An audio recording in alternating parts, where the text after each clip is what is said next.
Yes, dear student, I am differentiating the two terms, the real GDP and the nominal GDP. First point of distinction उनके meaning को लेके।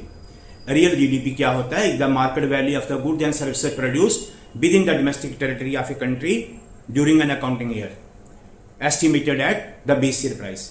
यानी कि हमारे country में कुल मिला के कितनी चीजें या सर्विसेज का उत्पादन हुआ, कितने हमारे प्रोडक्शन हुआ हमारे कंट्री में गुड्स एंड सर्विसेज का, और उसको मल्टीप्लाई करना है बेस ईयर प्राइस से। बेस ईयर प्राइस हो गया 4 साल पुराना, 5 साल पुराना जो प्राइस होगा, प्राइस पुराना रहेगा और क्वांटिटी जो आउटपुट हुआ वो करंट का रहेगा।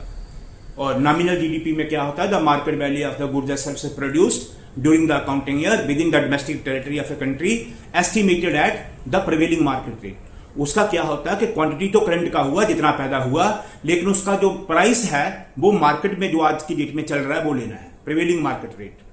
सेकंड पॉइंट ऑफ डिस्टिंक्शन हो गया फार्मूले को लेके। अगर आप रियल जीडीपी का फार्मूला देखें तो रियल जीडीपी हो गया इक्वल टू, आपको पहले पॉइंट में क्लियर हो गया, क्वांटिटी यानी कि output multiplied by base year price, और नॉमिनल जीडीपी में क्वांटिटी यानी कि output multiplied by market rate prevailing in the market, जो अभी मार्केट में चल रहा है। तीसरा पॉइंट ऑफ डिस्टिंक्शन हो गया इंक्रीज को लेके। रियल जीडीपी में इंक्रीज दिखता है क्वांटिटी के बढ़ने के कारण से।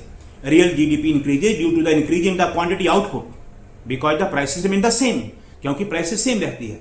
नॉमिनल जीडीपी में it may increase due to the increase in the market rate of the goods and services. इसका इंक्रीज प्रिवेलिंग मार्केट प्राइस के चलते यानी कि इन्फ्लेशन के चलते हो सकता है, this is may not due to the increase in the quantity. So nominal GDP के बढ़ने का मतलब हो गया प्राइस के चलते वो बढ़ गया है, हो सकता है उसकी क्वांटिटी नहीं बढ़ी हो। This is fourth point of distinction benefit को लेके।